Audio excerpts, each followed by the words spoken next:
a review of Mighty Mo and Big Baby, plus why you should not buy into the Bud Spence drama. Please like and subscribe. Help us hit 10,000 subscribers. Welcome, welcome, welcome. Welcome to another edition of Sunday Morning Champion. A lot to get into, lots of action, but let's start with what went on outside the ring.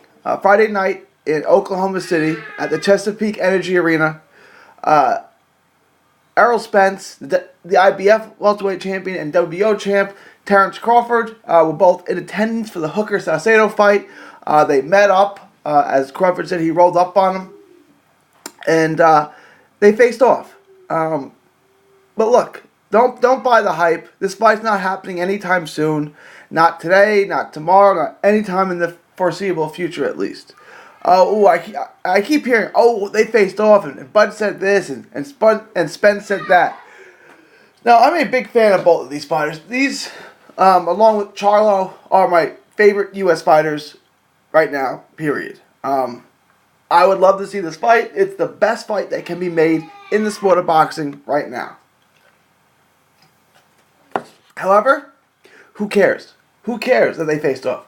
They ain't fighting each other, so who cares? I mean, that was a whole lot of nothing, and this is the biggest story in boxing right now, so I'm going to touch on it. But they're not going to fight, not anytime soon. We're going to get into that, but Errol Spence is fighting a lightweight, and Terrence Crawford is going to fight, I'm going to say this, Kavaliakis. So who cares? I mean, this is nothing. I mean, it's easy to get in someone's face when you don't have to fight them at the end of the day, and that's what we're looking at. So who won the face-off? That's all irrelevant. Okay, first off, Dallas, Texas, stand up. Errol Spence is my boy. Terrence Crawford won the exchange, and I'll explain why. Spence told him, "You're easy work. Gamboa hurt you," and Crawford said he did. Carlos Ocampo hurt you.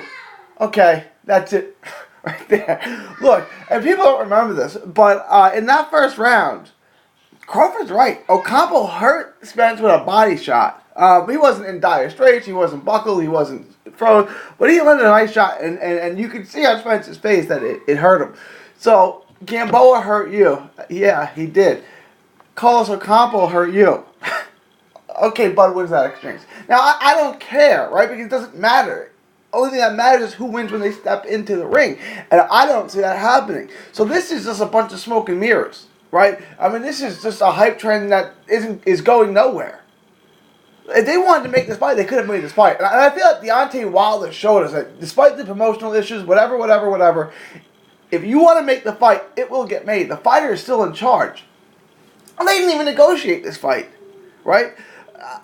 Look, Terrence Crawford is on the other side of the promotional pond of every other major welterweight. I get that. But he said he's had no problem fighting PBC fighters in the past, that Aram's done that and it's not an issue, so make this fight. That's all there is to it, right? Fight the best.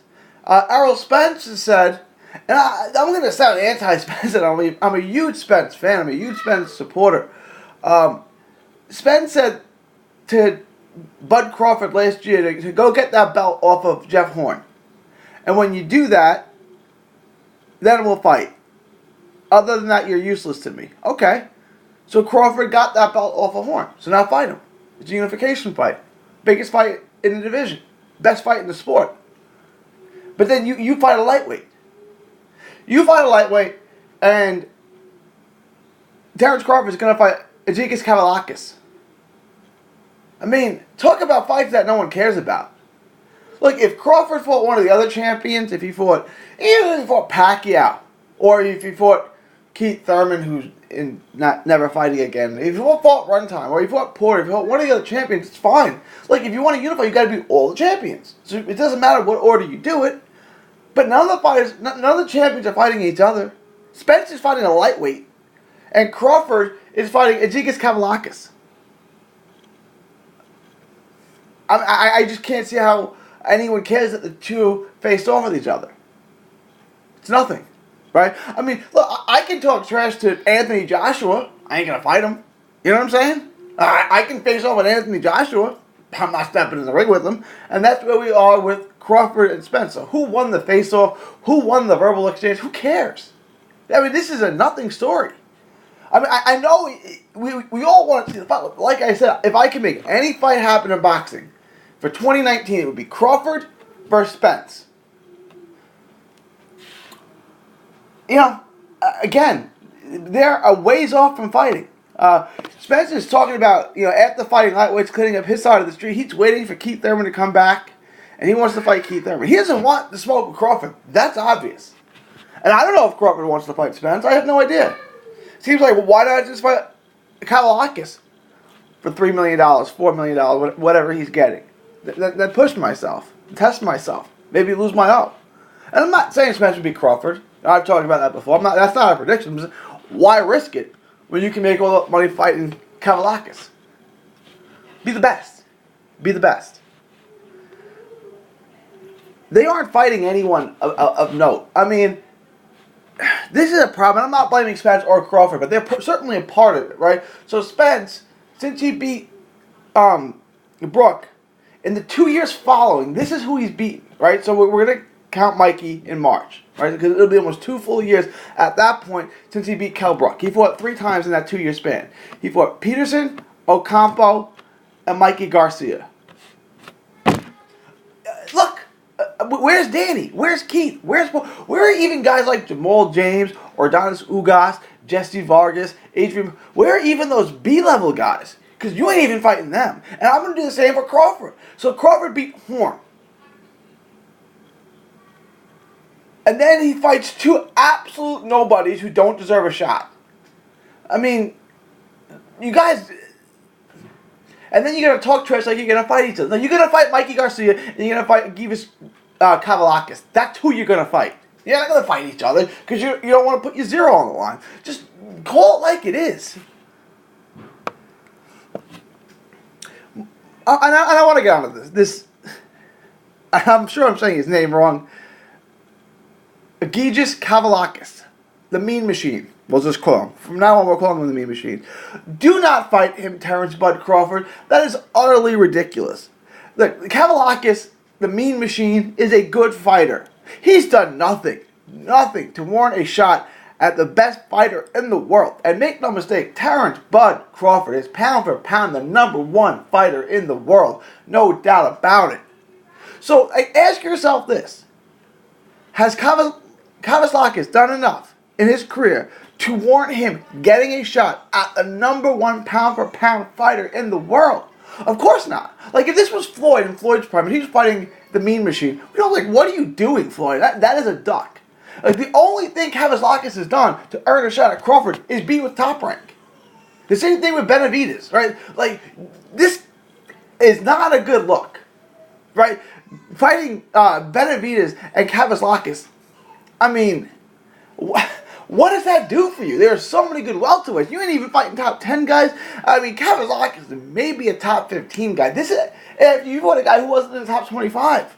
And I agree that Benavidez is pretty good, but he hadn't done anything to earn that shot. Neither has Kavaliakis. He fights on every top ranked card now. Every time he fights, he's on a top ranked card, and no one knows who he is.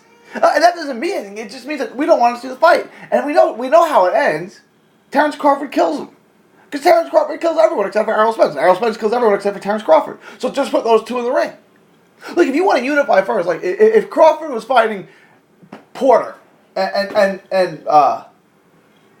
Spence was picking up one of the WBA straps off of Thurman or Pacquiao, and then they were meeting after that, that's fine. I'm going to use the same logic that I used for Anthony Joshua. I said it was fine when Anthony Joshua fought Parker as long as he fought Wilder next. He fought Parker first. I had no problem with that. If you want to be undisputed, you have to unify all the straps. But then he didn't fight Wilder. And that was the problem. And when Wilder wanted to fight. Look, if these guys, don't kid yourself. If these guys want the fight can get made. Just like Wilder and AJ could have been made, but AJ didn't want the fight. The reason why this fight's not getting made is 1, probably 2 fighters don't want to make the fight. And if he fights Kavaliakis, that's an embarrassment. Just ask yourself that question. Has the Mean Machine done anything to warrant a shot at the best fighter in the world in a loaded division? I think the answer is obviously not. But leave your thoughts and comments below. Let me know what you think about this face-off, if it means anything. What you think about their future opponents being the Mean Machine and a lightweight instead of fighting each other, or at least negotiating, attempting to fight each other. Leave all that in the thoughts. Leave all your thoughts and comments in the comment section below. Moving over, staying in Dallas, however, Maurice Mighty Mo Hooker retained his WBO 140-pound strap in sensational fashion, coming back after being knocked down in the second round, and to really hurting Salcedo late in that second round, which is so far the round of the year. Hooker was offensively on point, using his 80-inch reach. When was the last time, if ever, you saw a junior welterweight with an 80-inch reach? Use that reach to keep Salcedo off of him. He landed beautifully with the jab and the right hand throughout. Guys are going to say that Hooker's a little basic. He's jab, jab, right hand, jab, jab, right hand. Sometimes he throws in the hook. But he's got an 80-inch reach with good power. I mean, he's going to be tough. And he finally got the stoppage in the 7th round. It was a great fight, a great performance, and a great scene watching Hooker retain his title in OKC, Salcedo's hometown, Oklahoma City, at the Chesapeake Energy Arena. And there's always a little bit of beef between Texas and Oklahoma. You know, the Red River shootout and that type stuff. But this was a good scene. Hooker, you can see the passion and how much this meant to him. Hooker is now 29, still absolutely in his prime. Potentially could unify with Jose Ramirez next year. And then we'll have to see how the World Boxing Super Series 140-pound tournament plays out. Because the winner of that would definitely be gunning for the other 2 titles. Basically, we'll get into that. The other names, Chris Algieri, I just heard a report on, and he has a fight coming up in Long Island on a small card. And then the other name I've heard mentioned is Jorge Linares, which would be an interesting fight. I don't know where you'd put that, how you'd sell that. Maybe you'd put it in Dallas, Texas. But those are 2 other names I've heard mentioned to fight Hooker. And I like Linares. Well, not really, but Linares is a good fighter. He's no 140-pounder. His best days were at 126. He should not be looking to move up to fight Hooker. The Algieri fight, I think Algieri is pretty much awful. I don't know. I don't even see the appeal in that. But let's see how he looks. He's with, what's his name, Joe DeGuardia at Star Boxing. So those, obviously, of those 3, I would want to see him fight Jose Ramirez. Obviously. The other 2, again, a Linares fight is interesting, but Linares isn't a 140-pounder. He's naturally a featherweight, whose best days were at featherweight. So, again, that fight, Linares, it would be an entertaining fight. Linares is a very, very skilled fighter, but they should make it. Fight the guys at 140. There's also, Top Rank has the Puerto Rican 140-pounder, Mateus, who's a really good fighter. I think he's with, the Zone has him. I don't think he's ready yet, but that would be an interesting fight. But again, of all the fights that could be made, it would be Ramirez would be the fight. And Top Rank wanted Salcedo to win, to put Salcedo and Ramirez in together. But I said this on my on Friday's episode. Salcedo's not that good. Like, he's not that good, and that was evident. That there was a class, and I know he got the knockdown. Look, Salcedo can punch. He's got some offensive firepower, but that's not going to be enough to carry him against the elite 140-pounders. And Hooker pretty much dominated that fight from the 3rd round on. And then you could see him wearing Salcedo down and then just picking the spot to knock him out. It was a massive right hand that buckled him, put him down. And then Mighty Mo rallied and swarmed Salcedo with big right hands and left hook. If he fights Ramirez next, or whoever he fights next, and again, I'm hoping it's Ramirez just because all the other top 140 pounders are out right now in that tournament. It's just academic. Hooker squares off with Ramirez. Regis Prograis wins the WB in the World Boxing Super Series tournament. Then we finally get the fight, which everyone wanted this weight class, which is Hooker versus Prograis, which would be, hopefully, if no one vacates or whatever, it would be for the undisputed junior welterweight junior welterweight championship. That would be a dream fight. That would be such an offensive explosion. And it would be so interesting to see Prograis try to get inside that 80-inch reach of Hooker. Now, Hooker is defensively not fantastic. You saw Saseo knock him down. Saseo was landing at one point something like 40% of his power shots. Look, Hooker can be hit quite easily, which is weird because he's very athletic. He has good head movement. He just doesn't seem to use it. Like, you can see him at times in spots, rarely, but he can slip and slide punches. But he just seems to be more, what's the right word that I'm working for here? Offensive minded, and it's just, he seems to just want to, and his output is great, and he wants to just throw his combinations, and he doesn't really worry about getting hit.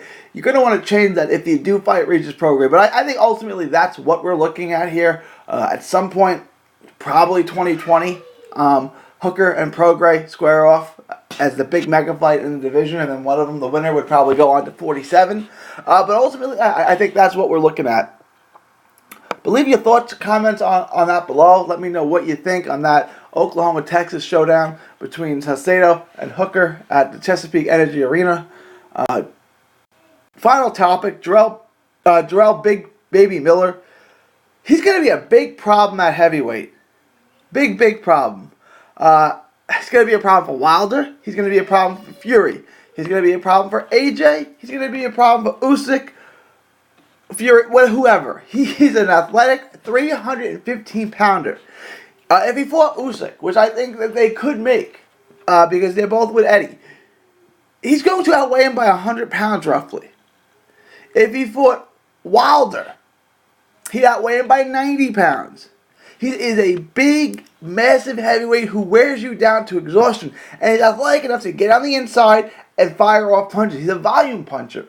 For a guy of this size, I mean, this is amazing. Sergio Mora said when he knocked out Danu, that's a middleweight combination by a 315-pounder. Like, if he fought AJ, he'd outweigh AJ by 60 pounds or so. Same for Fury. This means something. That's a ton of weight. I mean, look, I don't know how Joshua would feel when he's being pushed around. This guy is like an offensive tackle, leaning on you, firing punches at you, and he doesn't slow down. He keeps coming and coming. This guy, I'm telling you right now, Jarrell Big Baby Miller is going to be a problem. He's just a 300-plus pound guy grinding away on you, and keeping up the punch. This is not a two-dog race at the heavyweight division with Wilder and AJ, okay? First off, neither one of those two are that great. They're both flawed. They both can be beaten. When the Wilder fanboys come out and say AJ can be beaten, I agree with them. When the AJ fanboys come out and say Wilder is flawed and he can be beaten, I absolutely agree with them. Both those guys are flawed. Tyson Fury is flawed. He'd have 100 pounds on Usyk. My point is that the Big Baby is going to be a big problem for anyone. I do think at some point he'll be the heavyweight champion of the world. Just putting it out there. 315-pounder with quick combinations, high punch output, who's going to outweigh everyone he fights. He's going to have a size advantage, a weight advantage on every single guy he fights. I'm telling you right now, he's going to be a major problem. He's going to be avoided. The good thing is he's on the Eddie Hearn side with the rest of the heavyweights, Usyk, Dillian White, AJ. So he may be able to, he should be able to get some of those fights. But let me know what you think about Big Baby Miller's performance. If you think if you're on the same train of thought that I am, that he's going to be a problem. This is not a two-dog race in the heavyweight division. Jarrell Miller would be major problems for Wilder, Fury, AJ, and anybody else. Let me know what you think. Leave your thoughts, comments below. For Sunday Morning Champion, this is 3D Boxing signing off, saying thank you and God bless. Enjoy 3D Boxing vlog videos? Show us some love by clicking the like button. Don't miss a tweet, post, story, or video. 3dboxingvlog.com is also on Facebook, Twitter, and Instagram. Hit the subscribe button now to stay inside the ring.